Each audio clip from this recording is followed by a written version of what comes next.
I think, this invitation here today.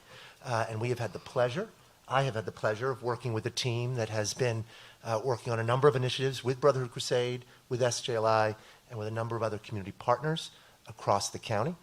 My own background, I'm a bit of a pilgrim in life. I've done a few things. I was in politics for many years. I was a lawyer for some time. I've done a lot of work in youth development and criminal justice. I've done a lot of work in housing and health.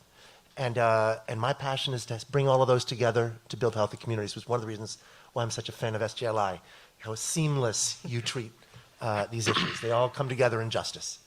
And it's a pleasure to be here. Thank you.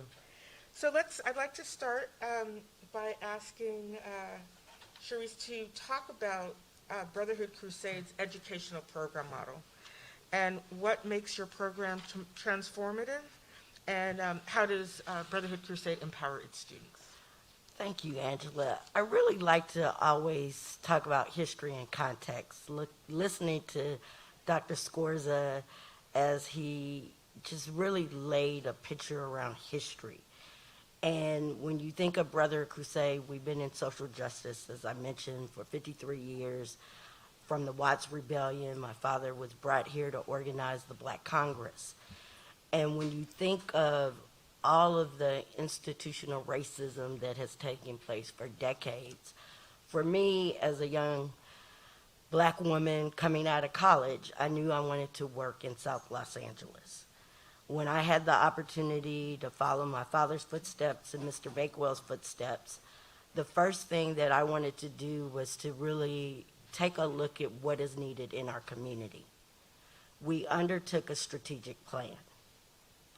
And at that time, when you have a staff of 7, and as I mentioned, not a lot of money at the time, but to focus on where should we be doing our investments. And we landed on youth development. And so when you think of 1 million to 10 million, my Bible was our youth development strategic plan. There are over 200,000 young people that are not connected to anything. And when you care about community, when you care about Black people, when you love Black people, when you understand that young people who look like me are at the bottom of everything. So that strategic plan guides 80% of what we do at Brotherhood Crusade today. It is a human-centered approach, meeting young people where they are, investing 894 hours in their development per child. That means academically, it means changing the mindset, healing circles, exposure, having them to provide community service, because you can't love your community unless you're invested in your community. And so our model is around self-actualization, it's around education, it's around having a caring adult in their lives. It is focused on quality, intentionality. We work in 18 schools. We're now expanded into Inglewood Unified, Pomona Unified, and LAUSD. And our core is working with Black students. That means foster care youth, probationary youth, students who have been deemed by teachers and others of incorrigible. Those are our students. And those students are the ones that are brilliant. Those are our students. When you invest with quality and care, you see data that represents great outcomes. So that's Brotherhood Crusade's educational part of it. Mm-hmm. Thank you. Thank you so much. Many school districts are reimagining how they invest in STEAM and how to equitably dedicate resources toward Black student achievement. And the Compton Unified School District has partnered with the Social Justice Learning Institute, who's been working with the district to support its students at both its continuation and comprehensive schools with our Urban Scholars Program. So, Micah, what are school districts looking for when partnering with organizations to empower students, particularly students of color? And then what sort of transformative results are districts looking for? So let me just take a circuitous route to answer the question. And so I'd be remiss if I did not acknowledge the contributions that the Social Justice Learning Institute has provided the Compton Unified School District and the overall community. So you just grace me with a couple of seconds. Let me just kind of tiptoe through this.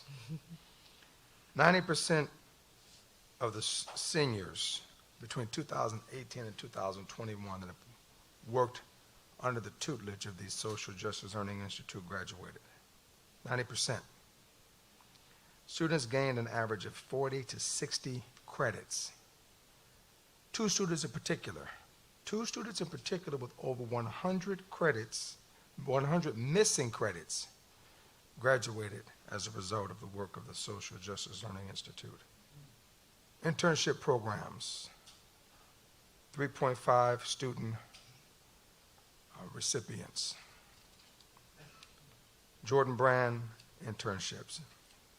The list goes on and on. So when the question was asked by one of our parents whether the Social Justice Learning Institute's work was synonymous with that of PBIS, Positive Behavior Intervention Supports, I stated absolutely. However, it's on steroids.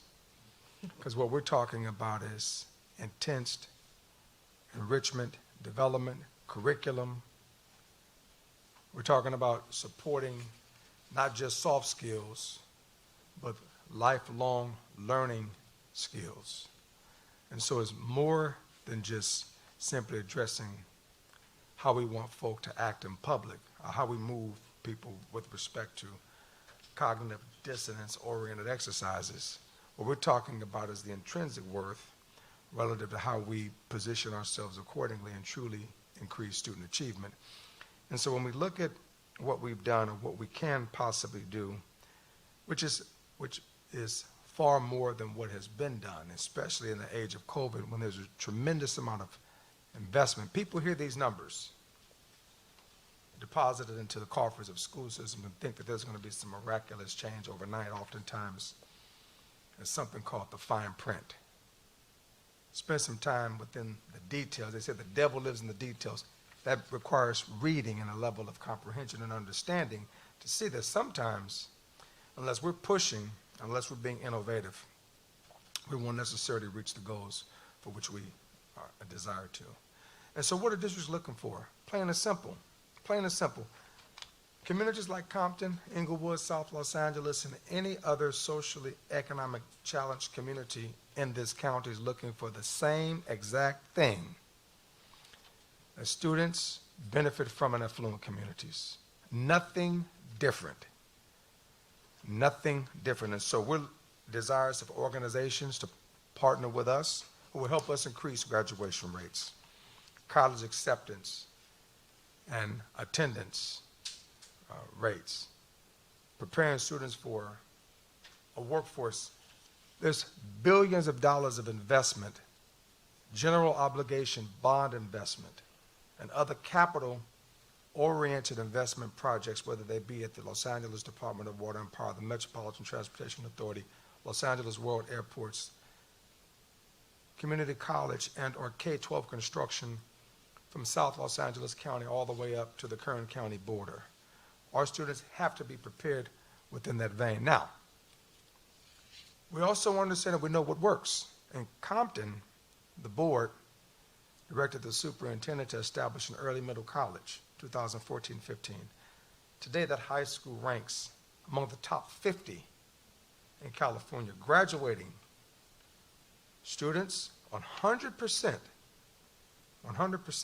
attend college in the military, but we're talking about the pinnacle institutions in California, the UC systems.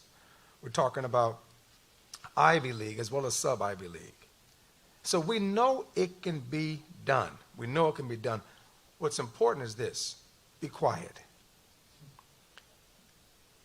The good book says, the Bible says, study to be quiet. Watch that study as it's a verb. Be quiet. Get busy. Get busy. Get in the work. Far too much time is spent trying to identify and isolate. Finger point. Get busy.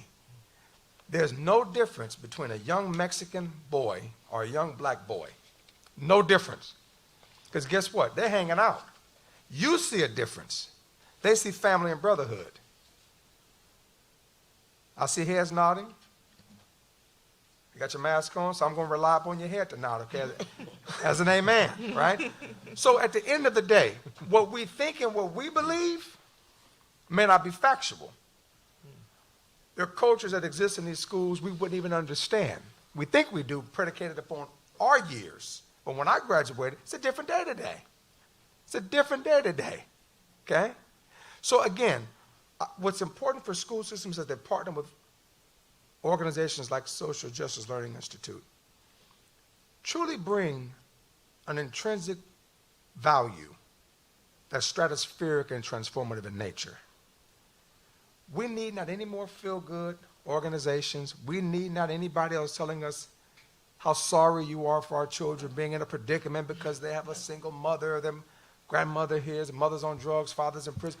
Hey, listen, at the very end of the day, raise the level of expectation. There's an expectation gap that exists within our communities because many of us spend far too much time investing in the deficit as opposed to uplifting what we know to be positive. And what we know to be positive is when you set a bar high, you set a bar high, children will then attain that. We see it every single day in the Compton Unified School District, Jefferson Elementary School, 99.9% brown. Majority of the parents speak no English. One of the top performing schools in one of the poorest zip codes in Los Angeles County. How do you explain that? How do you explain it? Oh, well, it's the food. No. Oh, it must be if we shift the teachers around. No, you're talking about raising a level of expectation. Forging the achievement gap. We talked about the digital divide. Now every single student has an iPad or a device, a hotspot. Now what? Now what? You swapped out presidents. Now what? You have control of the legislature. You have control of Congress. Now what? Folk, we have to get busy. We have not the time, the luxury, or the leisure to pontificate or bloviate.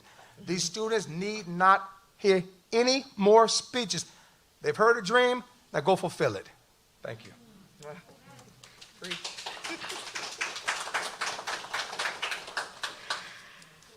Now to Jarrett. CCF is known as a philanthropic leader, advancing educational equity and supporting efforts to reimagine schools. Can you please share CCF's approach toward educational empowerment and some of CCF's initiatives that you believe are transformative? I'm happy to, but I just got to start by saying I don't want to follow these two people in the next. That's not fair.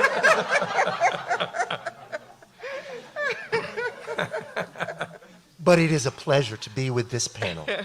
Nonetheless, please don't think any less of me. But you're the money guy. I'm smiling under the mask. Yeah. I'm smiling under the mask. So philanthropy isn't, shall we say, as sexy or as close, at least in theory, as the work that you've been hearing about in the schools and in organizations like Brotherhood Crusade. But we are here. We try to be present, to diagnose, to understand where there are barriers to break them down,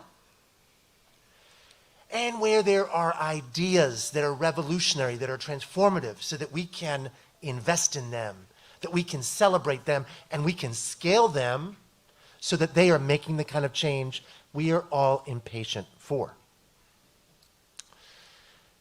We believe at CCF, we are the community foundation for Los Angeles, so we believe in the things probably that most of you believe in. We want to see vibrant, safe communities. We want to see places where there are great jobs for all our young people. We want to see healthy communities and healthy individuals. And at the core of that, and this is why education is at the core of our programmatic work, for all of those, for each of those to be successful, we have to have a system which invests in the young people who will be coming into our community, who will be leading our community. And if our education system doesn't work for all of our young people, it doesn't work for any of these other goals. So the word in Spanish is clave. It's at the core, it's the palanca, right? The lever that's going to move everything else is education. And so when we look at the work that we do, and before I get, I'm going to answer your question about like the framework, but that's dry, right? The why of the framework is so important first. In California, 86% of public school children are of color. So when you talk about education, you cannot talk about education as if race doesn't matter, as if equity doesn't have to come into the conversation. So we're going to talk about the framework, right? Positive youth development frameworks, right? The whole child. But that is seen through the filter of equity, through the lens. I got lenses now. I'm 52 years old. I got a lot of lenses. They're getting thicker. But this lens is one that all of us need. You don't need to be myopic, farsighted. All of us need to think about this. And Dart was talking about this earlier, right, in the keynote, that we have a race equity lens that is how we see the education issue. This positive youth development frameworks is what led us into partnership with SJLI and with Brotherhood Crusade, and this effort called Bloom, which some of you may know about. The Bloom Network, Bloom Action Network, or Bloom Alliance. Alliance. The A is Alliance. I always say action. This goes back years, right? The idea that it isn't just we send our kids to school and we complain or we work on our schools, that the whole child requires community as well, and community engagement and community leadership in those programs for psychosocial reasons, for all the other reasons, right? In addition to the learning environments that we create for our young people in schools. That was the idea of Bloom, and that's one of our principal initiatives, and we remain committed to it. But along the way, some of our learnings with Bloom led us to recognize that a specific set of our young people, mostly male but not all, mostly black and brown but not all, were at particular risk for becoming justice involved, and that we needed to create and sustain a philanthropic investment, a focus with partners working with those young people as well. And that's called a partnership that was with the probation department, then called the probation department, that's called Ready to Rise. And we partner, like we partner with Bloom, we partner with over 80 organizations around LA County, serving about 5,000 young people, mostly boys, not all, mostly black and brown boys, not all. This came out of the learnings that we had from Bloom, positive youth development frameworks. Mr. Ali said this much more eloquently than I possibly can, right? That you raise the bar and you give them something positive and you celebrate and engage them as opposed to castigate them. And our young people will meet that challenge. And as we have gone forward at CCF, I want to say two more other things that we have seen come into focus during COVID. All of you know about the learning losses that our young people have been experiencing, and Again, 86% of color. This is an equity issue because of the remote environment. It's not just about learning loss. There's an equity issue here. 88% of white students at LAUSD participated on a regular basis in their classes. 67% of African American children did. That's an equity issue. So it isn't just about how we get young people online, it's why is that inequity and how do we address it? Now, it isn't just the schools, a positive view, a sort of a whole child approach. I mean, there are investments for philanthropy to think about that will make up for the losses they are having from being disconnected. And that means working with community. We started it's a sort of a summer learning institute and partnered with about 100 different nonprofits around the county, providing summer learning opportunities that schools were not providing. Now, these were online, some of them. Some were in person. Willowbrook Boys and Girls Club, I was at it last week. In person. Some of them online. The El Monte Public Schools had one online. But all of them were attempting to address this issue of learning loss. The average white child in LAUSD in the state of California, is thought to have lost about 5 to 6 months. The average African American child, 10.3 months of learning. An equity issue. Where we focus our philanthropy through the equity lens are the young people who are most affected. Black and brown young people in LA County has been where we have made our focus. That comes from the data, which just reaffirms, right, the lens that we brought to this, the equity lens. Last thing I want to mention, Mr. Ali mentioned the digital divide. Pads are great. iPads are great, right? Like little hotspots, they're great. But if you don't have a connection to your house, or if because of digital redlining, which is a term that you may not have heard of, so I'm going to explain that in a second. Because of digital redlining, the service you have doesn't operate at a speed that allows your child to participate in a Zoom class, then it doesn't matter that you've got an iPad, right, or a hotspot. And so as a philanthropy that focuses on systems change, and we have begun, and actually SJLI has been joining us recently, and we're so pleased that you have been, in working to address, because guess what? The governor just put $6 billion in the budget to invest in building out what they call the middle mile broadband. That's fiber lines. That's the fastest, 1 gigabyte, fast service. And when you look at a map of LA, who already has fiber? Brentwood. Beverly Hills. Right? Beverly Hills. Who What a doesn't have surprise. fiber? Watts. Huntington Park. Right? LA. A lot of other communities. You can name them all. It is not an accident. That's why they use the term redlining. It is like the conversation around redlining in the 70s and the 80s with housing, right? The internet service providers, the ISPs, make decisions about where they're going to invest their infrastructure. Now, in this way, we look really kind of odd as a philanthropy because it's less about where we're giving money, and it's more about how we're convening community around this issue. And thank you, SJLI, for being part of this. There are decisions being made that affect young people in schools here because it's going to decide where the infrastructure for the next generation is going to lie.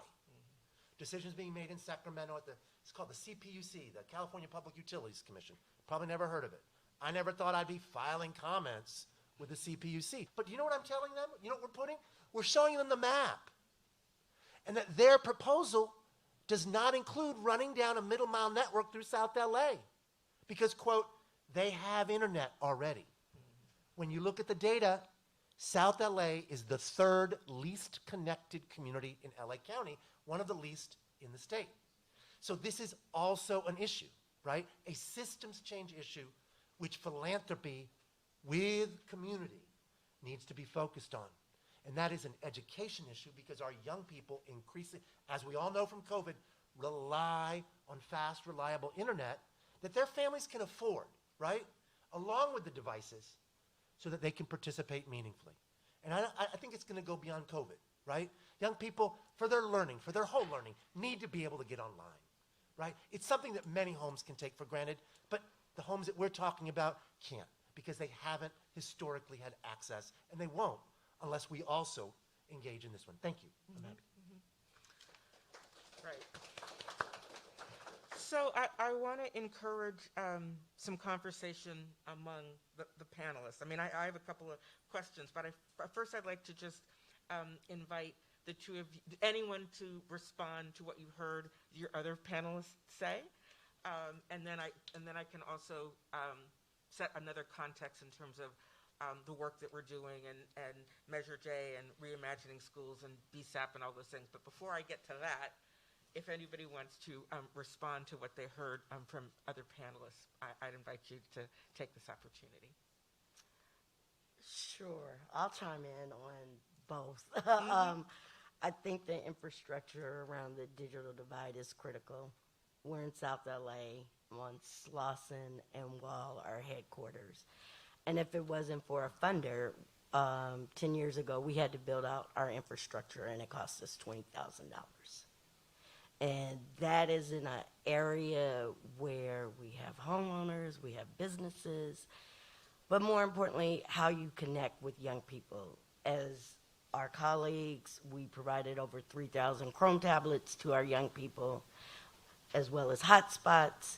So we are aware of the digital divide, but also the trust for young people to be engaged.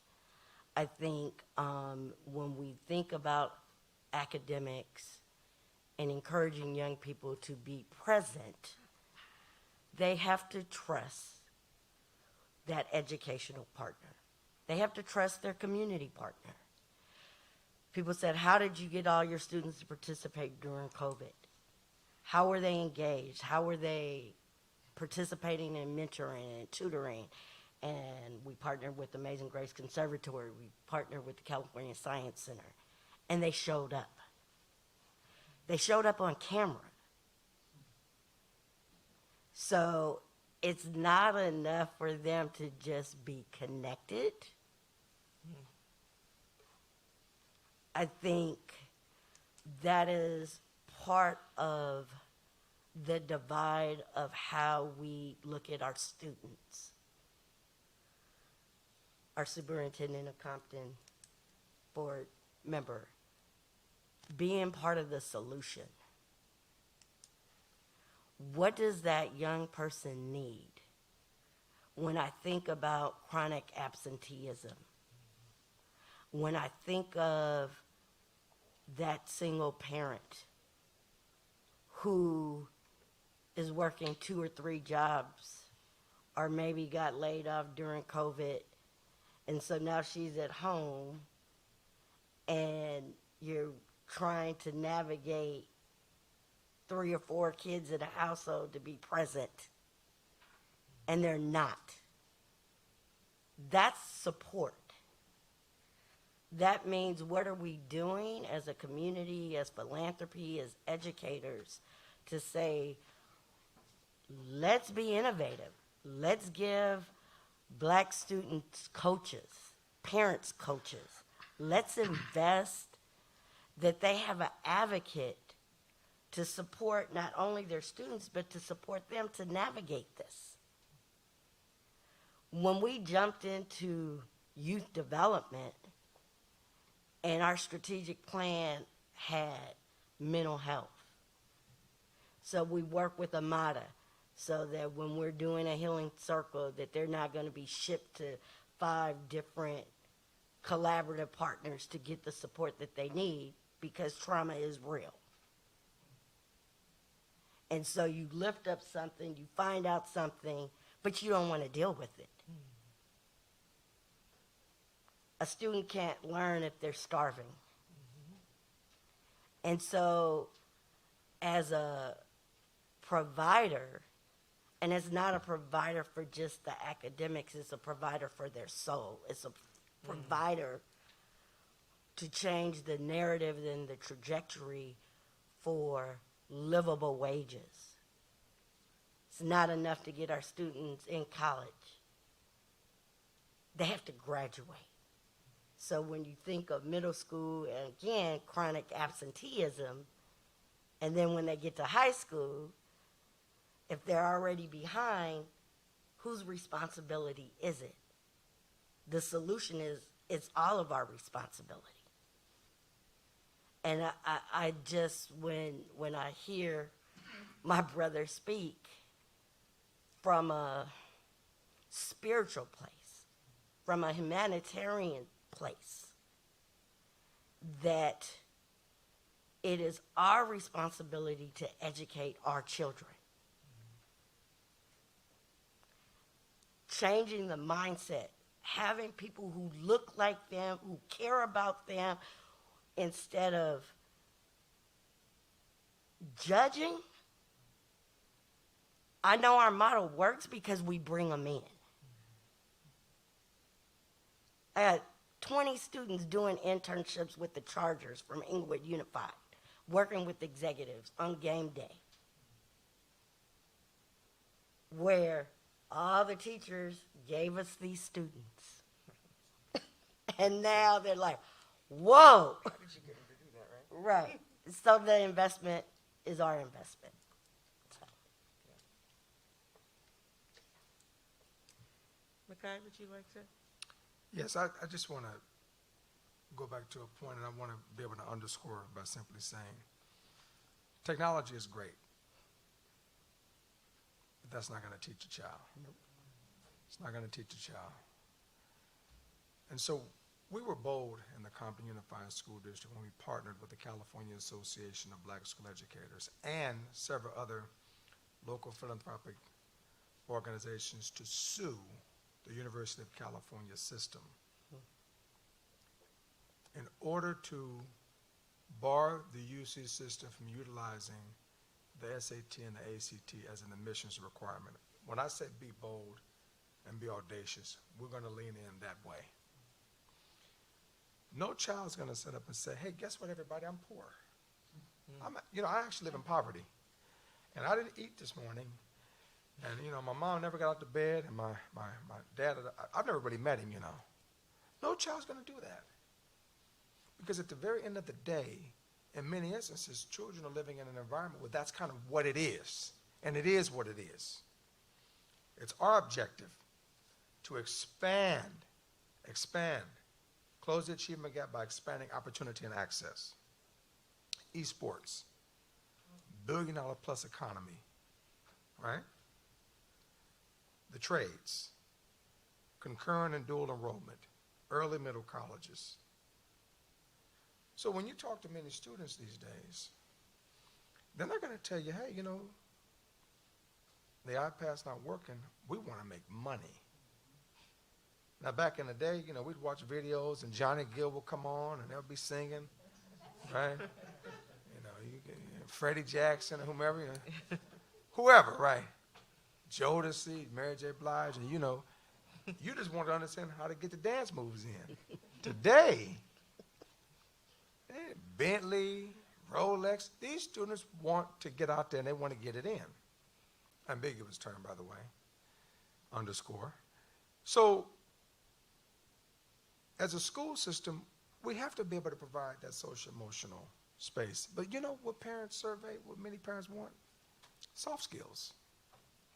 And they want to make certain that students are prepared to compete. So for me, I spend very little time talking about what the affluent's doing. I spend more time talking about what I can do with my budget and how we can fight Sacramento or Washington, D.C. for full funding of IDEA, Individual Disabilities Education Act, to ensure that there's greater investment and full funding of special education as called for in 1975 when the legislation was passed, right? So I'm from Compton, and I'm cool with that. I don't have any problems with that, and I can stack my experience up with anybody. Yeah, we did some crazy stuff in the streets growing up and saw a lot of nonsense, sure. But you take that street and mix it with the book, you got a recipe for a cake that's easily digestible, an acquired taste that all would be desirous of.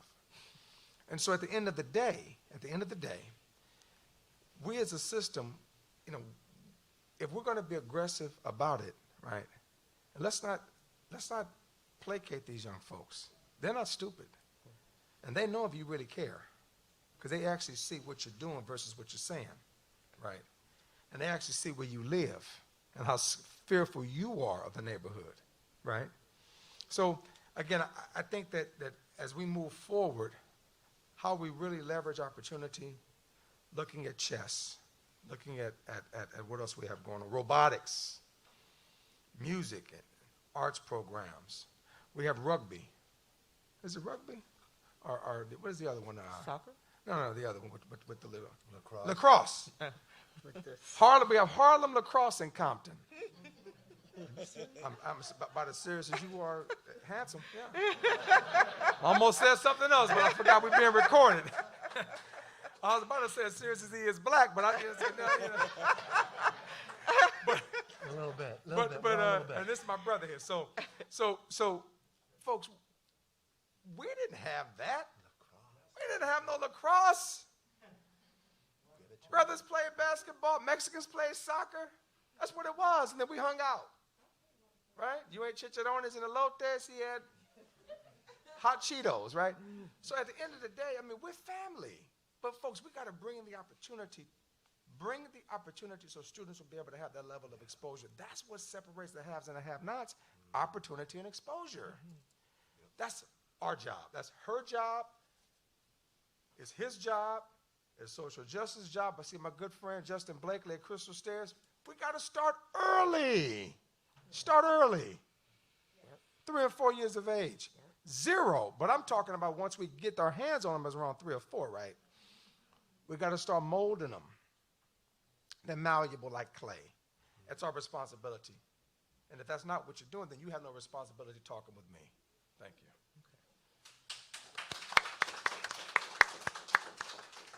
So I'm going to take a little liberty as a moderator. How many people have questions that they want to ask? Because I want to make sure that we have enough time for questions, right?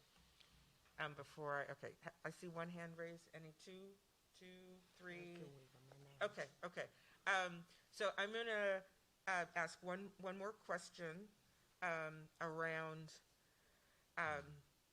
mitigating and how we address. So it's both short-term and long-term. So we know that there's going to be there are impacts of COVID-19 and student learning loss. So that's how do we continue to, what are the mitigations that we're going to do to change that, right? And then we'll open it up for questions from the audience. You want me to? Sure. I'm happy to go. So the question is, what are the mitigations for the learning losses that we are seeing in our young people? What do we need to do for those of us that are working to transform young people's lives to mitigate these learning losses? What are we going to do? Because we know that these impacts are going to be far-reaching for our students. Yeah. So what are we going to do? So hopefully this will not be received in the wrong way, because you do health as well. The first thing we need to do is get past COVID. And we don't get past COVID unless everybody gets vaccinated. So the first part of my answer is get vaccinated and get everybody there so that we can move beyond that. Because we're talking about mitigating for learning losses as if the issue is in the past, the issue that we're not in the past yet. It is still a possibility, right? Another Delta variant surge in the winter. We all hope it's not going to happen. But so we have to deal with the health aspects at the same time as we're talking about the educational dimensions of the challenge. And it's not just young people, right? It's their teachers, it's their parents, it's their community. So I think part one of the answer is the public health answer. In terms of the learning, we've got an extraordinary leader in the education world right here, sitting next to me. I think that he's going to know a lot more about curriculum, but I can say that from the philanthropy's perspective, the issue of supporting those organizations that in a positive youth development framework, right, are going to be supporting in addition to, in the way that sort of the multiplicative value that you get from whole community support for whole child development, that we will be focusing on those additional supports, but we need leadership or we need partnership. We want to see that in what our schools are going to do as well. So that what our partners are doing outside schools is complementing and in some ways unlocking success within schools. And that's a bit of a pass on that question because I think we're waiting to see what those investments are going to be. Can I chime in? Jarrett, I want to thank you for lifting up that we are still in COVID. I am actually today kind of in a crisis because tomorrow I will probably be laying off 14 employees because they won't get vaccinated. And so when you understand the level of you are in youth development, and through this pandemic, we've been open the entire time. All 3 of our facilities, we never shut down. Following the science, having staggered employees, no more than 8 employees at any location on any day. Lunchroom space, you name it. And so when you think of the trauma and the learning, but also as someone who understands the needs of our students, we are in a crisis. And I don't think, and it's at every level of infrastructure. Students number 1 for Brotherhood Crusade, but I can't have my team working for students if they're not vaccinated. I cannot have my team put my community at risk. And that's our reality for many young folks who don't want to get vaccinated. And so, as I'm trying to be very strategic and HR and bringing in other folks to help with now hiring, but getting them trained up for our program model to support the students who are in crisis. And so when Jared said we are still in COVID, our community has a disconnect around the vaccination. And we are a provider with vaccinations as well. So I think the health, especially health and wellness for our students in South Los Angeles because they don't have a lot of green space, uptick in crime. And so, again, the solution is for all of us to step in where we have a responsibility to support our students in need. And so, as much growth that has happened, you can't grow without the talent. Yeah, I want to be respectful of the clock. We don't have much time left, so I'll just simply state, never again close schools, period. Wow. Okay, who has a question? You, Mr. Yes, sir. Excuse me, I want to thank you, the Social Justice History of Learning and panelists for providing a very broad spectrum of what we're faced with here in the audience and from your perspective. I get a text every day from Governor Gavin Newsom's supporters saying, what can you do for Gavin Newsom? And I met the man, he's a decent person.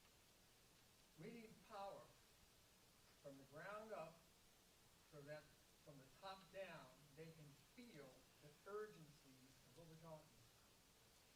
And we have a thrust right here in the room, everybody's committed, and out at the front table.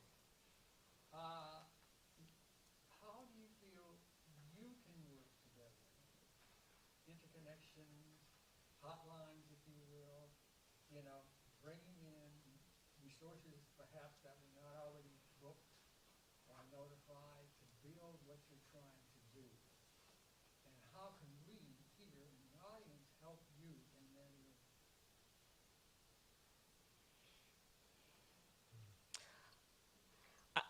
Go ahead. Well, I think Angela could answer that also. Even though she's a facilitator, I think we're very fortunate that Brotherhood Crusade collaborates with SJLI. I would say on is more than the Bloom Alliance, Measure J. We collectively, I talk to Derek probably 3 times a week, 4 times a week, that we are like sister and brother institutions that understand how to navigate collectively to impact change for young people and families. And we're also very fortunate to work with other nonprofits that are like-minded. It's not just from the education, it's from the policy, it's from the advocacy work. It's having young people front and center. This is the hard part of my job. I'd rather a young person be on this panel to articulate what their needs are. And so the collaboration as CCF is the funder who brought the 2 of us together 10 years ago.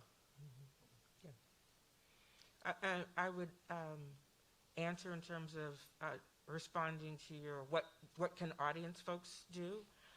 First and foremost is get on the mailing list of every organization that is committed to this work, and stay in touch with them. And so when you get an email saying sign this petition or send this letter or support this initiative, because so much of the power of our work is we are representative voices. There are hundreds and thousands of people behind us. And when our organizations show up at meetings or testify in front of the state legislator or the assembly, we are representing lots of people behind us. So that's a quick answer in terms of something that each and every one of you can do, and then stay engaged. Stay engaged. I would encourage you to familiarize yourself with the case Kayla, C-A-Y-L-A, Kayla J versus California. Familiarize yourself with that case and support that case. That case is centered around California violating the constitutional rights of low-income children of color who have bared the brunt of shortcomings with respect to distant learning and ineffective instruction.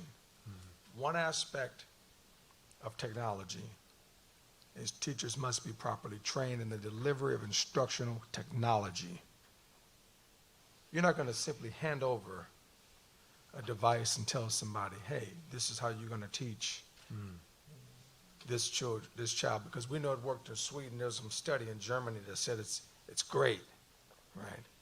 Well, it's all fine and dandy to quote, hello, exactly, and students oftentimes suffer from daily vicissitudes that are oftentimes incongruent no matter where you are in this state, this country, or in this globe. So we cannot take one and simply state, because it worked in Nigeria, it's going to work in Hong Kong, it's going to work in China, if you will.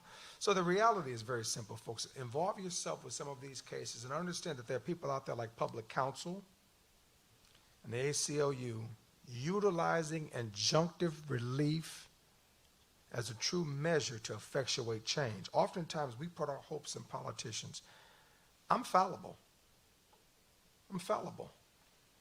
But I know one thing is for sure. We have full control of this entire state, friends top to bottom. Let us leverage and let us implore them to do that which we know is fair, just, and equitable for many of the children that we live among see each and every day.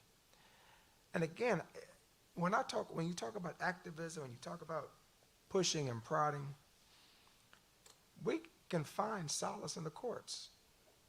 There's one thing that Donald Trump did.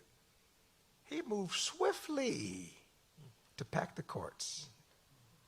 Hundreds of young jurists, young judges who will sit there for decades. Now, Micah Ali's time will soon come to an end on the Compton School Board. But there's some 36-year-old judge. He'll be there in 30 years. He'll be 66, right? So at the end of the day, folks, let's look at this thing holistically and strategically. Sometimes we get so emotional. You know, my mother would get emotional. She'd beat us down. She's a height challenge like you. And she'd wear us out, and then she'd be all exhausted. Just say that. She'd be all, You know I'm an ex-athlete. I'm not going to take that. listen, she'd be all exhausted, and then I'd say, you know, there could have been a better way, you know. Really go off. But the point is, folks, we have to really use strategy. We have to use strategy. These folks can't be successful with raising money if they don't possess a strategic plan which is attainable. I'm not just giving them money because I think that they're nice people. I'm giving them money because of proven track record. The Compton Unified School District partners with Social Justice Learning Institute, not because we think Mr. Steele is a handsome fella. The proof of the pudding, the intrinsic value, the work, the contributions, the lives changed, folks. Be very strategic in your pursuits. Thank you. There was a question here. Yes? My name is Jim Smith, and I'm a new design private school. And I just wanted to touch on something that was talking about, starting early in education and dual enrollment. I think we are at a point now where listening Charisse talk about the collaboration that she had to bring together so that everybody would be in it together to service the young people today. And the dual enrollment piece brings a new day to education for kids. Strong workforce programs are built into the school system, but it's built around bringing the K-12 system together with the college system, together with the industry system, so that those systems can work together for the benefit of the new youth. And the new youth is driven by technology and social media. A kid today is learning technology to do more with my telephone at 5 years old than I can do with my phone and I'm 55 plus years old. So the technology and dual enrollment and the Department of Education is saying we have got to start with K-5 and the social justice got to start with us in that context so that those kids that are coming through our collaborative system will bypass prison system and jail system and will have an attitude for the right kind of system of survival, and they will be graduating from high school with AAs, certificates and pathways, and they'll be much further ahead of college, not starting in the second year, but starting in the third year, because of the new day in dual enrollment and the collaboration and what the panelists are talking about. So I want to say to the panelists, because everyone has talked about collaboration and working together, and I'm going to say that that's the only way we can get our new young kids to move into the future of leading this country through being quickly educated and not waiting to graduate to be educated. So I just wanted to make that comment to just say that I think the panelists are all together and moving in the right direction for the new youth that are looking at us to be together right now. So they need to know that we're together so that we can help them to move forward to be together. I just want to say that. Thank you. And I'm just going to quickly, for people who are online and recording, since you don't have a mic, just to say that it was about dual enrollment and the technology and social media and young people and the need to pay attention to this whole dual enrollment system. So we just have it on the record. Does someone else have another question? Yes. Yes. I'm at Studio. I'm from our class resource. I'm the founder. We provide advocacy for special education and community resources. I want to say thank you for bringing the attention that you are providing mental health, because as we know, COVID has traumatized not only our children but our parents. I am one of the last generation that could play outside in the streets of LA. Today's kids aren't doing that. We're raising our kids around technology. One of my concerns is that I am advocating for you guys to let parents know that we're not handing you guys free. They need to get out there and fight for themselves. And the problem that we're facing right now is we have so many parents terrified of COVID, the new Delta. What are we doing to prevent schools from being closed from this winter? That is a question I'm getting asked. Is schools going to get closed? This is a big question. Is school going to get closed? What about our special education? Our kids are not getting their IEPs met, their 507s, their 504s. What are we doing to help them? That's my question. So the question, I'll repeat the question again, is what are we going to do if schools get closed, and how are we going to deal with that? I'm going to let the panelists, and then I can, because I'm sure you guys. So I'll say this, I was never a proponent of wholesale closure. One group throughout the entire country who failed to receive any services were children with special needs. And there are lawsuits, due process cases being filed each and every day throughout this country, each and every single solitary day. Because we moved so quickly and forgot about, now mind you, we love equity, inclusion, right? But you have a whole population, in many instances 12 to 16% of a school district, children with special needs, received not a single solitary service. They have a court-ordered individual education plan, court-ordered, codified, not fulfilled at all. So again, I support you, I support the organization. I've been championing full funding of IDEA for years, and I'm actually preparing a letter which will be sent to Senator Joe Manchin and a host of other folks to see if in fact we can lean in aggressively within that vein and address some of the other loopholes so that there's additional funding for special needs children, and then we can relax the inequity that's created for general education students. To the question of will schools close again, the cop-out, and I even hate to say this, is we're creatures of the legislature. And that the state moves in that direction and directs the county or the State Department of Health, and the county moves in that direction, and then there's a guidance, we have to adhere to it. But as the gentleman provided earlier, some statistics, very riveting, sobering, it would simply persist. It will simply persist. And so, again, it's back to what the gentleman stated earlier about advocacy. We can have friends, but you can still beat your friends up. Beat me up. If I'm wrong, beat me up, okay? In a letter, that is. Send me a letter, send me a text, send me a tweet, send me an email. Advocate. Sometimes once folks get elected, well, he's my friend, I don't want to. No. Hold folks accountable. Hold them accountable now. And so to the other point the gentleman stated, he was referencing an assembly bill authored by our good friend Chris Holden in 2016, was AB 288. Added a section to the education code, I believe it was 76004, relative to career pathways, right?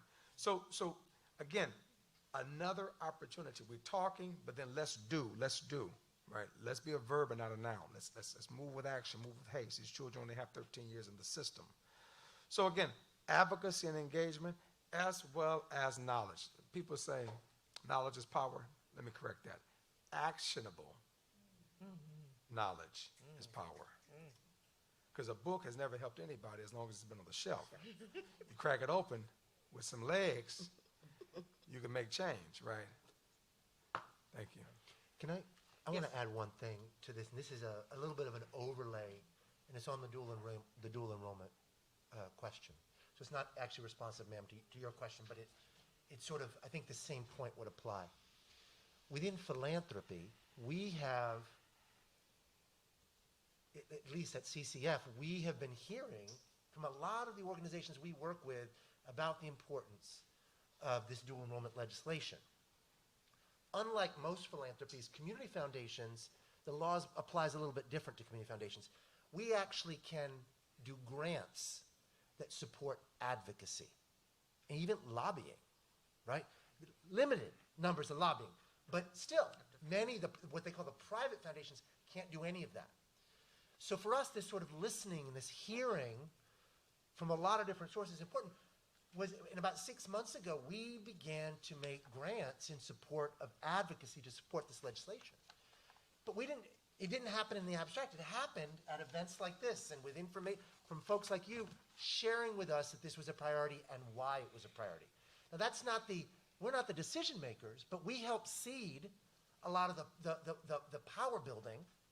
So there's a role, as you think about the role of philanthropy and all this, I think it's a good example just of how it's iterative, right? Like we hear from you, and that allows us to then make informed decisions about things that matter, right? In terms of being responsive to what the community wants from a community foundation.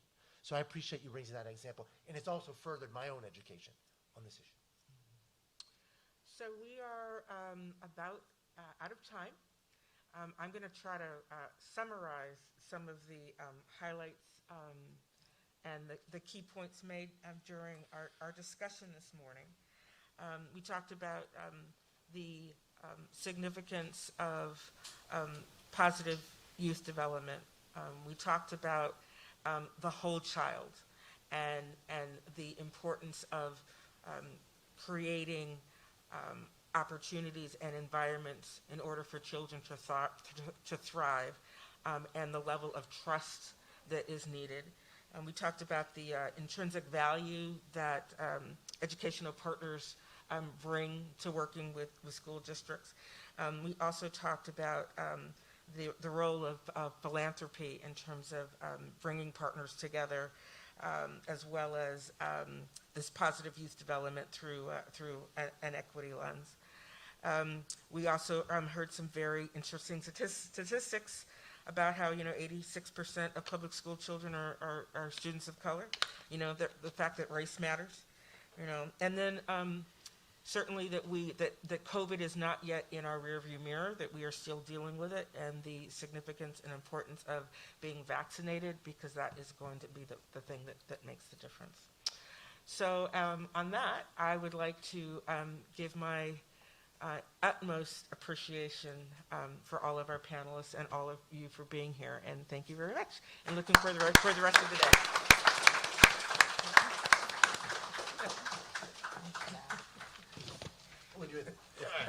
All right.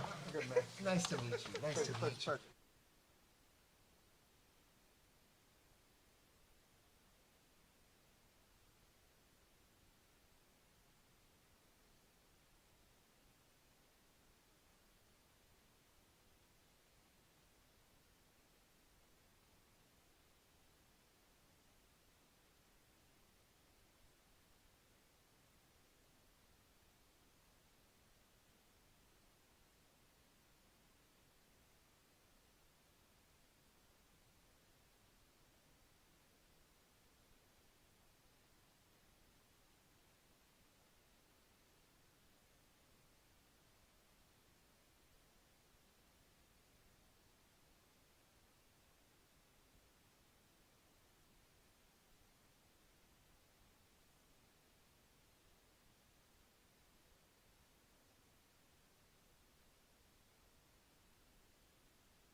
earlier this year with the Stop API Hate, right? Like we saw the nation coming together around, like what are some of these things and how does this anti-Asian sentiment connect to other anti-sentiments that exist, right? Well, in communities like the Cambodian community, right, who, were pushed out through war and through colonization and who came to the United States, right, essentially, right, like were forced here, right, the ways how they experience criminalization in their communities is sometimes even similar to how black people experience criminalization, right? When we look at what's going on with trans youth, right, and how trans young people, especially trans masculine identified youth, experience criminalization, right? Like again, when we start to look at these things and we start to look at the similarities, we're able to speak from a position of strength, saying that look, it is in these similarities. This is the reason why we need to say boldly, loudly, and affirmatively that we do need to abolish police. We do need to transform the way we think about criminalization in prisons. That we do need, right, like to reinvest in our communities, because the way how we've been thinking about violence prevention is fundamentally wrong, right? Like we're able to do that because we have these young people at the table to do it. So with that being said, when we talk about youth development, for us, youth development is central to our organizing strategy, because without our young people driving the conversation, we're not going to be an effective coalition. Thank you, thank you. So David, you said something that I think is really important for us to highlight. You said the purpose of coalitions is to do collectively what we couldn't do individually. And Caswell, we understand that you are new to the Los Angeles space. You have a thriving program in Chicago. Can you speak to us a little bit about the partnerships and the partnerships you're a part of and how that's helping you implement your program here in Los Angeles? No problem. Slight correction. So I personally am not new to LA, no problem. Originally from Miami, Florida, born in the Bahamas, raised in Miami. Been here for about 12 years. BAM, however, becoming a man is new to the region. 2019 is when we were brought to LA. The concept was brought from Chicago, as he mentioned, and it is a phenomenal program. We were able to come here and join partners right away, or join teams with and become partners with members of the Bloom Alliance. So the Bloom Alliance is essentially building a lifetime of opportunities for men, and it's SJLI, Social Justice Learning Institute, Brotherhood Crusade, and ourselves becoming a man. It's been a phenomenal experience so far. When most people think of organizations coming together to work collaboratively, it sounds like a nightmare. And in reality, in cities like Los Angeles, where there could be a number of roadblocks to overcome, we found ways to do it. And I think one of the primary factors that have allowed us to come together is the youth that we serve. I think Brother Turner mentioned quite a few things that we also have as a focus for what it is that we do as organizations. There's a lot of things that we focus on when it comes to youth development. That's a very nuanced term for us. I would say that youth development collectively for what we do is empowerment. We come together, we talk about self-awareness. We make sure that that's something that the youth embrace. They understand who they are in the context of the society in which they live. We all have different techniques and approaches to reaching the youth that we work with, but we're very similar in the way that we move. Each of our organizations have curriculums that we enter in public school settings. We become part of the community of schools. We become essentially partners with these different schools, and we become assets. We embody, we integrate, we become members of the school communities, and we're used as resources. My particular organization, we are mentors. In other organizations, they have advisors. In other organizations, they have counselors. They have liaisons. So we essentially become the voice of the community of youth, specifically BYMOC, Boys and Young Men of Color, as was mentioned by Dr. Turner. This is the primary focus. Here in Los Angeles, for those that don't know, I believe the most recent numbers that came out, 40% of the LAUSD population, Latino. 7% of the population in LAUSD, African American. 3% API. And the other percentage is represented by white or those that identify as Anglo. And so there's a huge opportunity to reach a population that is summarily marginalized. When this brother mentioned Chicago, one of the reasons that I chose to become the ED of this particular organization, BAM, is I was here for the last 12 years. I've been a consultant. I've worked in many spaces, publicly and privately. I provided services primarily to foster youth, juvenile dependent youth that are system impacted. And I've always seen that there's been a disconnect from the youth who have a desire to go further, but there was a lack of awareness of self but there was also a lack of awareness to resources that were available, unfortunately. LA County is such a resource-rich city. I mentioned that I came from LA. I'm sorry, I mentioned that I came from Miami to LA about 12 years ago. Some of the things that we're talking about doing, they're dreams in other cities. The finances that are available to us, I'm encouraged because there's a collective of individuals that have stopped, put together plans and ideas and objectives, have access to those particular resources, and we can actually make change. So I'm extremely excited about youth development in Los Angeles, and in terms of the Bloom Alliance, for instance, us working together as 3 agencies. On the outside, people would say, you guys are essentially competitors if you look at what you guys are doing on paper. We're not competitors. We work in the same communities. The students that go to their schools may be my child. And so we work together. And so this is certainly a challenge that we rise to the occasion for, and I firmly believe that collaborative efforts like what it is that we're doing through the Bloom Alliance can be successful. Thank you, Caswell. I appreciate you. And what I want to do is transition to Ms. Majors. Understanding that your organization provides a lot of services for the families in the community, how does or what is Crystal Stairs' process in determining partners and organizations that you all want to partner with? Sounds good, you all. Thank you for having me. Let's get it clear straight from the top. I am an Angelino, born and raised. Hey. Transplanted from nowhere. I got you. And raised by 2 parents that were deeply entrenched in the civil rights movement in Los Angeles. So this is naturally born, raised, and cultivated. My commitment to black and brown young children. And I think there's one difference other than the obvious difference of me and the other panel members. And that is that their work really is youth. And Crystal Stairs is, let me coin it, pre-youth. We work with children 0 to 12. So as you all know, I'm the CEO of Crystal Stairs. 250 million strong, 550 staff, many of them sitting right here, all with a deep commitment to transform communities, educate and protect children, strengthen families, and transform systems. That's what we've been about for 42 years, but it just changes, right? Everything changes based on the experience. COVID changed us. It changed how we had to respond to our community. Everybody who works for me knows that we're about action. We don't do a lot of talking. We don't sit in too many strategy sessions. We're about moving and making changes. So I like to give you this example as you think about how we serve and who we serve. So there's a good book, and it starts in the beginning. Anybody know what book that is? Okay, so I'd like you to think about that in the beginning, and that's when we transform lives, 0 to 5. Before they get to you, we're trying to get to them before some of those unblemished, or those things get blemished and tarnished and challenged and trauma sets in. I mean, we know trauma is day 0, day 2, but we try to get in there before that because we're trying to help moms and dads, young parents that are having children, already start the work of transformation, education, and advocacy. So just really quickly, for those of you who don't know Crystal Stairs, which will really surprise me because we're a community institution that's been here 42 years, we are serving in 6 major programs. That's child care subsidy. We provide child care payments so that moms and dads can go to work, period. Okay. We provide resources and referrals, and that's so any parent in the area who has a question about where can I go get child care. My child doesn't seem to be talking in their 2-year-old, as I see some 2-year-olds on the playground talking, what can I do? That's our resource and referral department. We have our parent support services department, which really just kind of went off the chain during COVID because as our parents went to stay home with their kids by themselves, they needed an adult to talk to.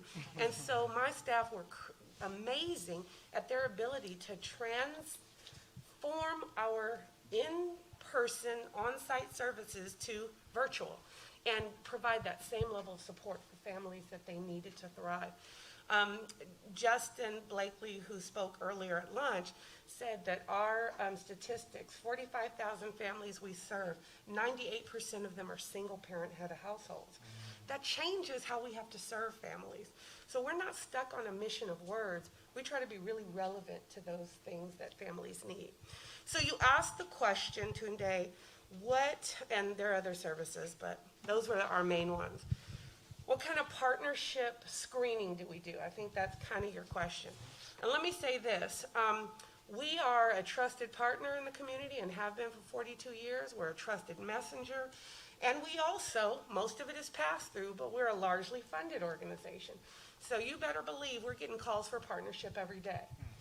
But because we're trusted partners, we have to be selective.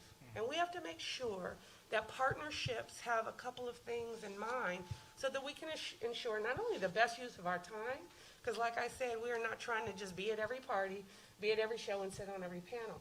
We want to be part of things that are going to be catalysts, where we're going to be with like-minded and not like-minded people. I'm real happy to do panels with unlike-minded people, just so I can educate them. But let me tell you just, because I want to make sure I answer your question, just about the screening, and all my staff are very clear on how we screen partnerships. And it's not a screening like you make the cut or you don't, but it's so that both entities or all entities can meet our goal of collective impact, because that's what we want to do, right? So the first thing that we always look at in partnerships is paired purpose. Do we have a similar purpose and a similar goal and a similar outcome, right? We don't have to have the same populations, right? But if our work is paired in some way because we're dealing with the same families and the same communities, then there can be great success in it. Shared leadership commitment, tone at the top. If your leader doesn't buy into it, it's probably not going to have the resources invested in it, the energy given to it that it deserves to be successful. Our communities have had too many flavor of the month programs and since I was a child, where it's there one day and it's gone the next. They deserve more than that from us, and so as leaders, we have to be more committed. The third thing that we look at is attitude alignment. My mom will call this an attitude adjustment, right? We have to make sure that as partners, when we're coming together, that we have the same disposition towards this subject, right? Do we care about this community? Are we trying to move African Americans forward? Are we trying to create, better pathways for Latinx community? What are those things, and are we having the right attitude towards that? The fourth thing is complementary infrastructure. So if we're working together and Social Justice Learning Institute doesn't have a marketing department, but Crystal Stairs does, we can pair together really well, right? We can figure out how to leverage the resources in our organizations. You don't have to be evenly yoked and the same and do everything the same, but really be able to partner in a way where it fits like a puzzle to really be able to provide the best services to the community. And the last thing is resource sustainability. And I think this goes back to the point I was making earlier, which is, as an African American woman growing up in LA, I get sick of things that are here today and gone tomorrow. I want to be able to sink my teeth into it. I want to be able to commit to it. And I want to be able to benefit from it. And so many times we have snatched resources out of the community and then wonder why they're not making the grade. We promise services to our low-income families in Head Start and then wonder why by third grade our African American boys are still the lowest reading level of all nationalities. Is because somewhere in there we pulled program funding or we pulled resources. So that resource sustainability is not only money, do we have the right funding in our partnership, right? But do we have the resources and the time to give it and give the full commitment? So there's so much I could say about Crystal Stairs, but hopefully that answers your question about partnerships. It definitely does. And if I can just insert my experience, I remember there was a time, so my mom is from Belize, my dad's from Nigeria. They met on Vermont and 120th. The route's right there, right at the corner. And so I remember there was a time where my grandma, while she was still living, we were trying to go through the process of getting the child care subsidy. And so when my mom went to work, we would go to my grandma's house. And I remember, I really don't know, at the time, I don't remember much about Crystal Stairs, but I remember my mom and my grandma being excited that they qualified for Crystal Stairs. And so I want to transition into this conversation to the whole panel. How does providing services to youth throughout Los Angeles help in the spectrum of doing youth development work? Well, so I'll start off with this one. I think, so a big part of the work of organizers, and I think, to Ms. Major's point around when resources are taken out of our community, right, it leaves a resource gap, right? So a big part of the work of organizers is returning these resources back to the community, right? So I think to give you a very direct example of what this looks like, our partners at the LA Youth Uprising Coalition had worked to pass something called Youth Justice Reimagined. Youth Justice Reimagined was a particular policy and practice that is working to move resources out of youth probation and into a Department of Youth Development, right? So that way organizations like the Social Justice Learning Institute, like Brotherhood Crusade, like BAM, even like Crystal Stairs, right, like could qualify, right, for resources to serve young people, right? But again, right, when we talk about, you know, what this means to actually get the funding for these services, remember, right, you have to pay for staff positions, you have to pay for, you have to actually grant organizations money or sub-grant organizations money so that way they can adequately cover time. You have to be able to subcontract folks for food and for all kind of other things, right? And this stuff is not cheap, right? However, right, you know, it's, again, we live in I think Kaz had mentioned this earlier, right, that we live in a resource-rich area, right? The Los Angeles Police Department, they spend $2 million on printers and ink. $2 million on printers and ink.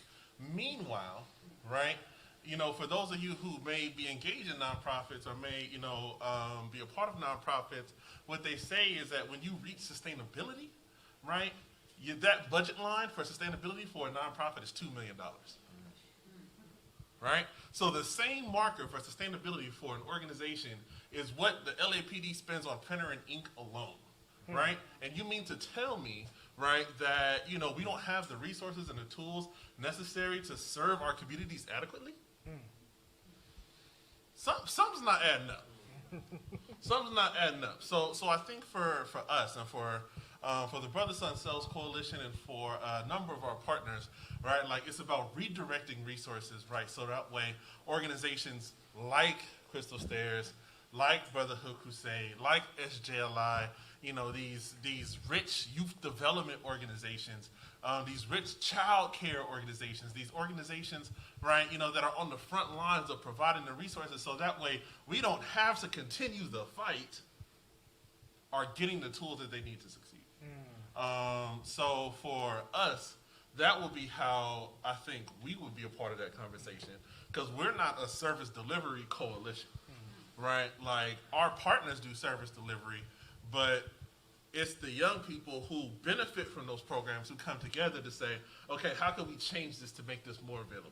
How can we change this so that we can change the policies and the practices that necessitated or that created the conditions that, you know, led to me not being able to read by third grade, that led to, you know, young people being pushed out, right? It wasn't until 2018, right, that actually one of the former CEO of Crystal Stairs, Holly Mitchell, right, she had passed a bill, SB 439, to eliminate youth arrests for ages 12 and under, right? Again, can you imagine fingerprinting and booking a 6-year-old?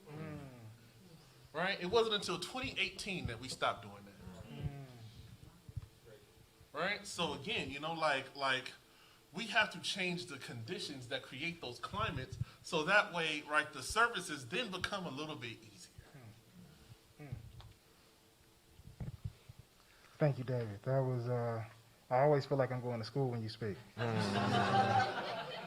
You know, I ain't even take my notes. I I know, it apologize. made me forget the question. What was the question? So I'll ask the question again and then see if anybody wants to answer.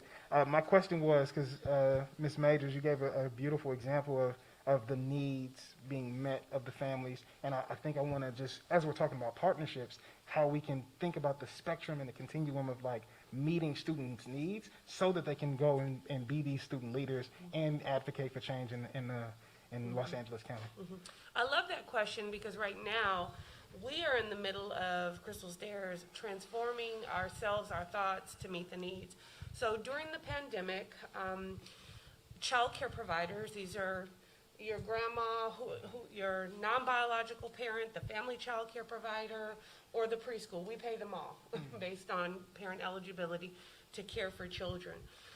In 2nd District, which is Crystal Stairs service area,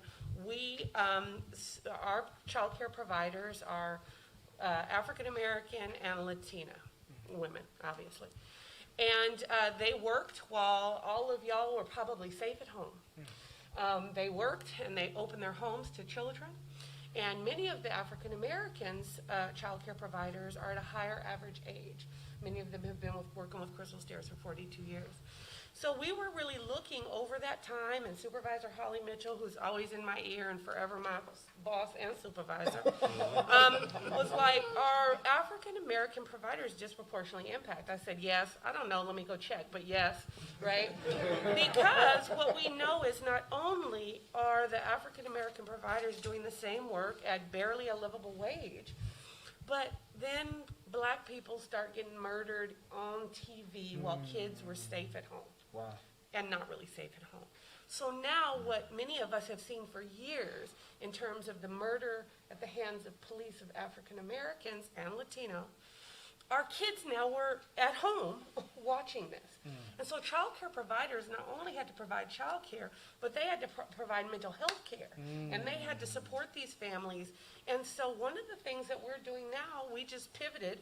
I just go where my staff tell me to go, which is we are now proposing programs to really support African American child care providers and try to help them meet their own personal needs, their own economic recovery needs, so that they continue to be the backbone of the beginning of our education in the beginning, and be able to partner with like-minded organizations that see this need. Now, at some point, do we hope that we're able to open this up to all child care providers and enhance the EC workforce? Yes. The last thing I want to say to that, though, is while we were doing our research to create this sort of concept to bring philanthropists and other partners around us, is we started doing a little bit of study on what do young children need to thrive.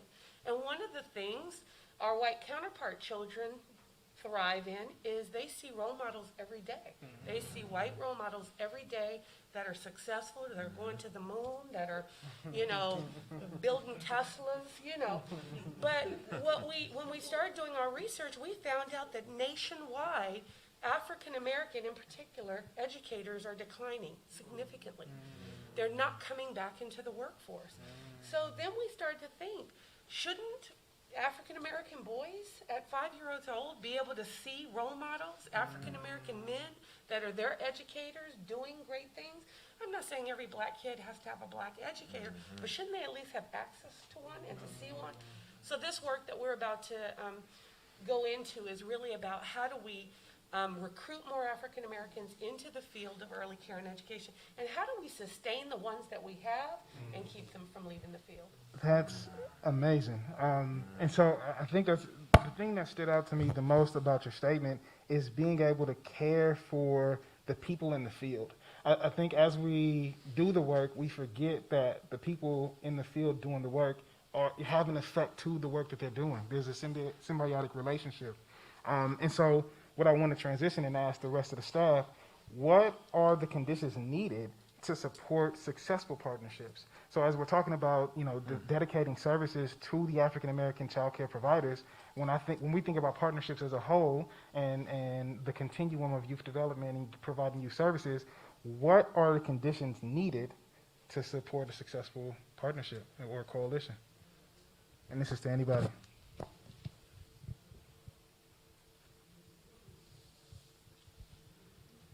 Damn, I wish Baba Akili was here. For those of y'all who don't know who Baba Akili is, he's a movement elder in Black Lives Matter Los Angeles, and and movements for labor and racial and social justice for decades. And there's a 3-part thing that he always says, but I only remember one of them. Anyway. Y'all only get one of the parts. There definitely has to be, so I'm gonna just go on my own. So there definitely has to be mutual benefit, right? Going into coalitions that are only gonna benefit one person or one partner, right, aren't really coalitions, right? There has to be benefit from all partners who are coming in. There also has to be a shared goal and a vision, around what the purpose of the coalition coming together is, what the demands are, what the solution to certain issues are, or at least what the issues are, right? If you don't share any kind of understanding of the landscape, you can recognize that there are issues, but think that there are different ways to go about it, right? Which is real. Everybody has a lot of different ways, but in order to be in effective coalition together, you have to have some kind of shared understanding of what the issues are and what at least some of the responses to those issues are. And there has to be a mutual benefit for folks coming together. I think there also has to be shared labor, right? There has to be a commitment, right, for folks to come and do the work together. I've been in some coalitions where folks are content to let other folks do the work, but when there's a victory, we'll put our name on it. We'll be the first one to release a statement, right? So there has to be, a real commitment to doing that work together. And, a principle that comes out of, the Black radical tradition is operational unity, right? We might not agree on everything, right?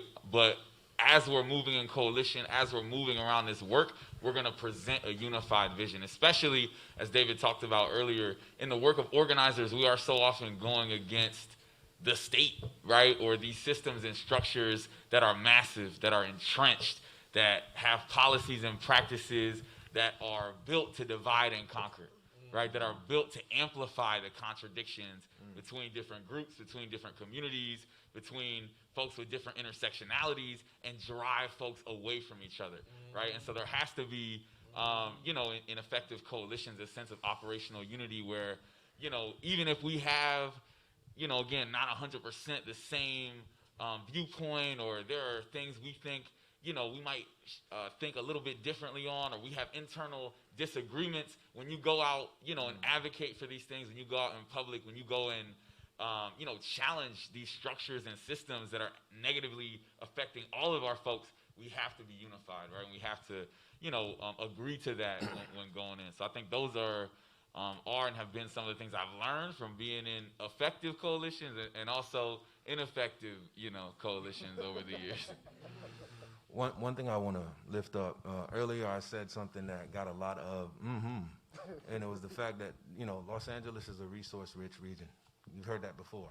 But what good is existing in a resource-rich region when you have issues accessing those resources? So for me personally, and I know in a perfect world, if there was a magic button of sorts to press, I'll be the first to press it, and that is to somehow, some way, either remove or lower some of the barriers as it relates to accessing those resources. I think about it, just to be more intimate myself, the other members of the Bloom Alliance, SJLI, Brotherhood, Crusade, we sat a few months back in our annual retreat, and we were actually consternated for a few hours thinking about how to access some of these resources that have been recently presented to us. And we're sitting there scratching our heads, thinking, growing a few gray hairs, trying to establish the best way to access the funds. And the reality is it really shouldn't be that difficult when there's a proven track record of organizations that are locally changing lives, creating history, but also nationally. And the reason why he mentioned Chicago is because the work in Chicago is absolutely phenomenal for BAM. Well, like I said, it's one of the reasons that I wanted to join this organization. But there's a proven track record. So for certain agencies, and I know that this is probably too much of an ask, when you say what is it that will be needed, access to resources. That's a little bit easier than it is currently. And I understand that in the government context, there are steps and procedures. I get that. I totally get that. But there needs to be somewhat of a faster process to where discretionary funds are easily dispersed. You know why? Because our kids can't wait. Our families can't wait. There's too much going on. And if it takes 3, 4, 5, 6, 7, 8 months to get funding, we're in another fiscal year. That's a wrap for last year. And so that would be me and part of my passion, but I really feel as though the resources are here, but it's hard to get to sometimes. Those are my thoughts. I will go one step further and say we need and deserve reparations, but lower them barriers too. And also too, just real quick, right? The resources are hard to access not by mistake but by design, right? Like, there's a a scholar, right, who at UC Irvine, who talks about the looting of resources in Black community. It's called he calls the process enclosures, right, where essentially like a community is enclosed upon, right, and left to its own devices when resources are stolen from that community and then dispersed everywhere, right? So I think to the part, right, like it's hard to access these resources, and that's on purpose, right? Especially for organizations where people in leadership look like us, you know? So with that being said, right, like that's why I think, you know, the work of continuing to push to make these resources more readily available, right, to expand the resources, to expand the type of people who can get the resources is so vital. And I think to the point you mentioned earlier, I remember my Aunt Jerry, you know, was one of those people who would like always be on the phone with folks at Crystal Stairs, because she was one of the people managing childcare, right? Like, and I'm sitting over here thinking, I'm like, yeah, like that was a big part of my childhood, right?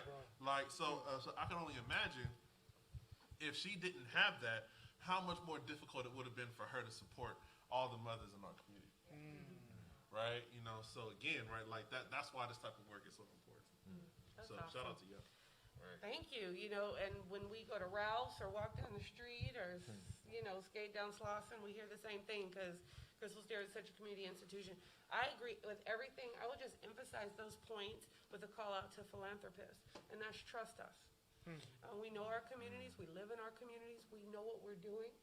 And, you know, sort of the one bad seed that, you know, misappropriated funds, that's not who most of us are, right? And that's not what we're trying to do. And so the barriers that you talk about in terms of accessing resources, and for me, I'll talk specifically about accessing funding and maintaining funding. I'll just have to say, and I won't say their name, but I was talking to a particular funder just the other day who literally, as I was trying to talk I'm trying to get money talk, she stopped me in my tracks and said, I believe you. You had me at go, and once I give you money, it'll be unrestricted. And I thought, yeah, if we could have more partners that really understand the core of who we are, the core of who we're trying to serve. They can't serve them without us, because you're not coming into our neighborhoods anyway, so trust us. And the second one will be action. And that's, let's stop talking about it. Let's stop talking about the problem. We have to talk about the problem to understand it so we can be aligned with it, but let's go. And if we go the wrong way, turn around and go the other way. Thank y'all. Thank y'all. And so at this point in time, we have space for one or two questions from the audience. The way that it's going to go is you'll tell me your question and I'll repeat it into the mic because we don't want to pass mics around. I understand at the time. So, do we have a question? Yeah, let me ask, so what is, and anybody on the panel can answer this, what is you all's stance on partnering with non-traditional type partners? And I'll give you an example, like a few months back, we had a director's meeting at SJLI, and our executive director, Derek, he posed a question to see how we all feel about partnering with a law enforcement agency in Santa Monica. And everybody was like, "Ew, shit." And everybody was like, "But I'm not gonna do that." You remember that, right? So, when we were talking about partners, and hearing you guys speak about partners, it just made me think, how do you feel about partnering with an agency that's not so traditional in the social justice work that we all do? And could that actually come to, you know, to bear that we can partner with somebody like that and then still get that systemic change that we're trying to do in our community? Do you think it could happen? And if we took that kind of route, how would we do it? So before you, I feel it coming. Let me repeat the question for the audience at home. And so Kevin, let me know if I'm asking your question correctly. You're asking the panel, what does building and forming a partnership with non-traditional organizations like the county, the sheriff department, the police department, how does that look like, and is that efficient, and could we move forward and bring a change doing those partnerships? Yes. Whew. Well, first of all, so I would say for me personally, right, like, I think that, and I'm not speaking on behalf of, you know, our coalition partners, I'm talking about me personally, right, like, I think that like, you know, there are certain things in this world, right, that probably shouldn't exist, and policing as a direct result of enslavement of African peoples is one of them, right? So I think that's sort of my first response. But also too, right, like I think, being, like understanding the current context we live in, I understand that there are certain challenges, and there are also too, right, like these institutions were built over hundreds of years, and they're probably not gonna fall tomorrow, right? So with that being said, right, like, certain tactical, right, not necessarily philosophical. I think philosophically, if you understand where you stand, where your people stand, then you stand with them, right? But certain tactical decisions need to be made. Now, to give you an example, what a tactical decision would look like. My wife is a restorative justice practitioner. She used to work with an organization called the California Conference for Equality and Justice. They do something called diversion work, right? Where, so let's say, for example, a young person is caught tagging on a wall. Instead of that young person being arrested, they will be diverted to an organization like CCEJ, right? So that way, instead of them going to juvenile hall, they would then, they would then get the services and tools that they need, right, to not only learn from that particular mistake, but also, right, like to develop, probably become artists, get connected to other resources, et cetera. In order to facilitate that, they needed to have partnerships with law enforcement, right? So that way cops weren't just arresting kids, they could divert them, right? Like, so the project in and of itself, right, was a project that kept young people out the system. However, they had to work with law enforcement to do it because law enforcement is the primary point of contact with which is putting kids in the system in the first place. Now, I think, again, right, like it depends on the type of partnership and if it's a tactical decision, right? Because, like, if it's a tactical decision that's going to do some benefit or some good for your people, then yes. But performative decisions, right? Some of those, I don't think that we might need some of those, right? And what I'm talking about, like, some of those are like those, community police dialogues. They look cute on paper, right?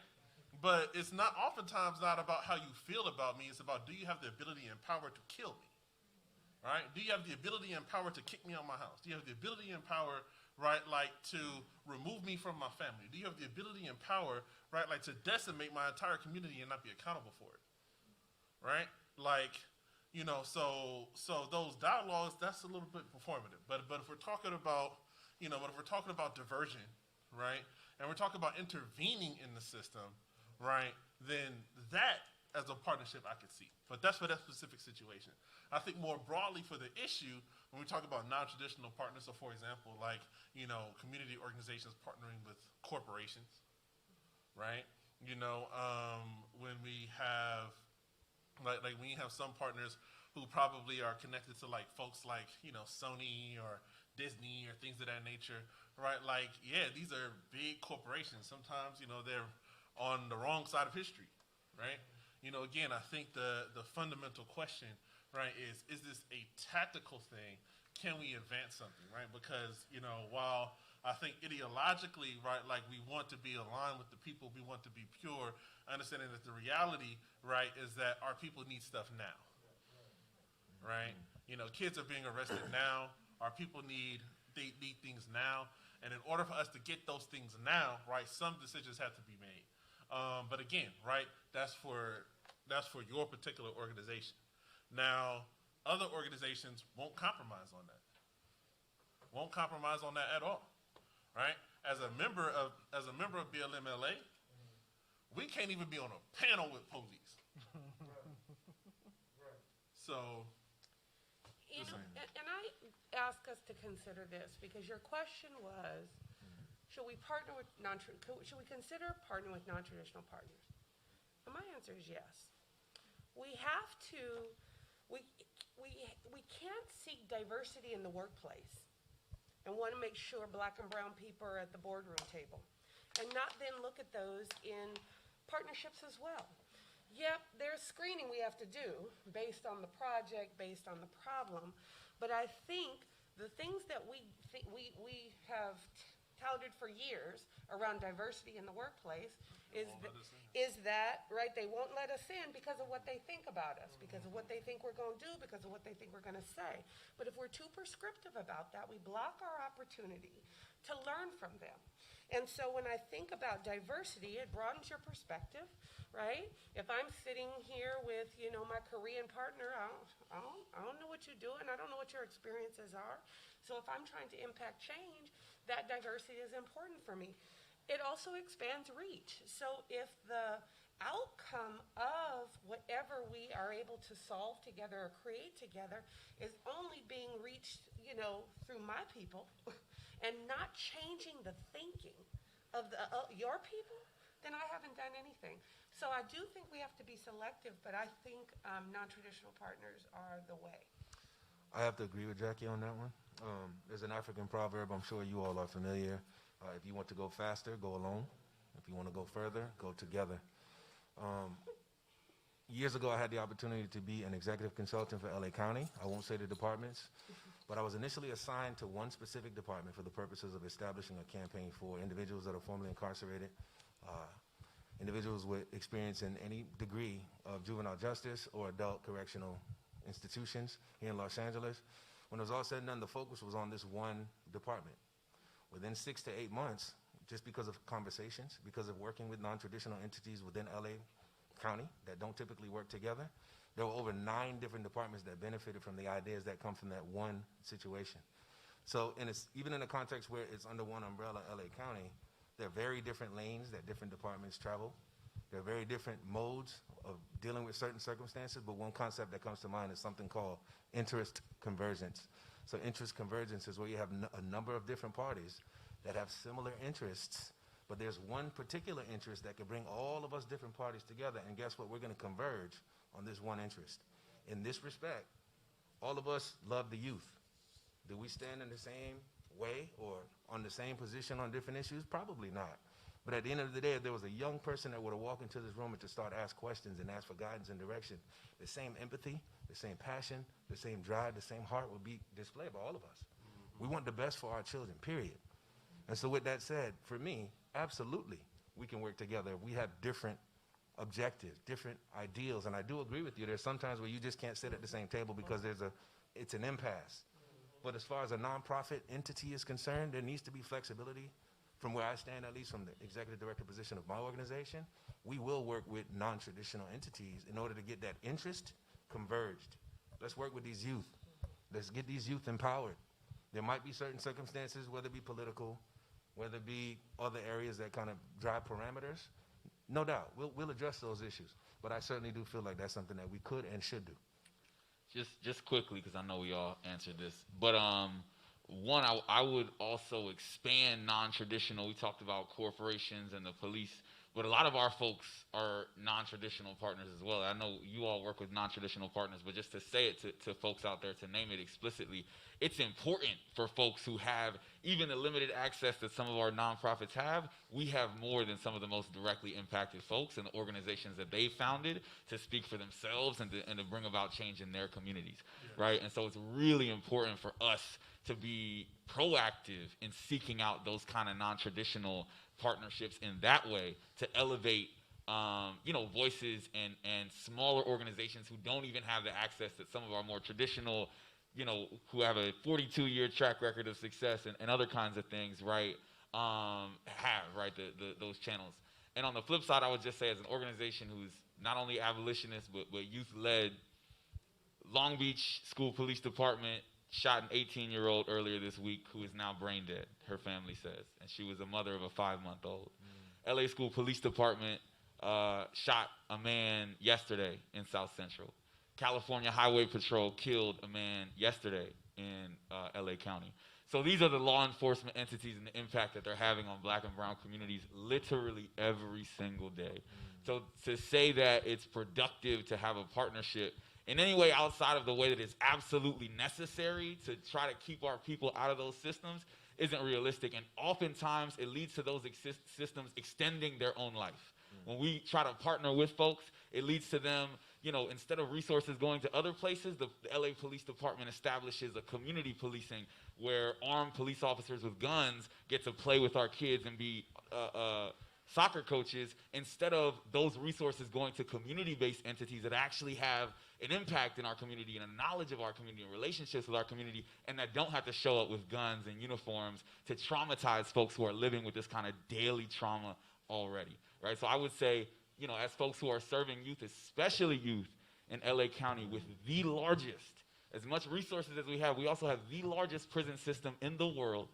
We also have the 2 top most murderous police departments in the entire country, right? Year after year, LAPD and the LA County Sheriffs, and the smaller police departments around LA are equally as murderous, although they're smaller, so they don't get to those numbers. So to say that there's a way in which we can effectively partner with law enforcement entities and also serve youth who are affected negatively by these systems every day, I don't see, except in a very, very slim, you know, kind of thing that David outlined, where we are partnering with those folks in the ways that is necessary to try to drag our folks out of that system, right? But otherwise, I do not see those partnerships as helpful. I see them as counterproductive, and on the flip side, I think we should absolutely be reaching out. Many of our folks, especially when talking about some of the work we're doing in LAUSD to bring about violence prevention and intervention and de-escalation from a community-based perspective, those folks aren't even, in some cases, allowed on LAUSD campuses because they have felonies, many of which are nonviolent felonies, right? We talk about the mass incarceration and how it's affected our communities. Many of those folks are not allowed to work with our kids, and yet we would partner with police departments who murder our kids every day, right? And so I think we absolutely have to think about non-traditional partnerships, but I would steer us away, you know, from intentionally partnering with folks who are actively harming and traumatizing our youth. Hey, y'all, this conversation, hot. This is a really good conversation, and first and foremost, I want to thank everybody on this panel. Thank you so much for offering your information, your experience, and your knowledge. I also want to thank everybody in the room once again. Thank y'all for coming. So this is the end of the session. Up next, we have the afternoon plenary in the dining room, which is the room that we ate lunch in. So from here, you go immediately there. But once again, thank you for coming. Appreciate you. Appreciate y'all.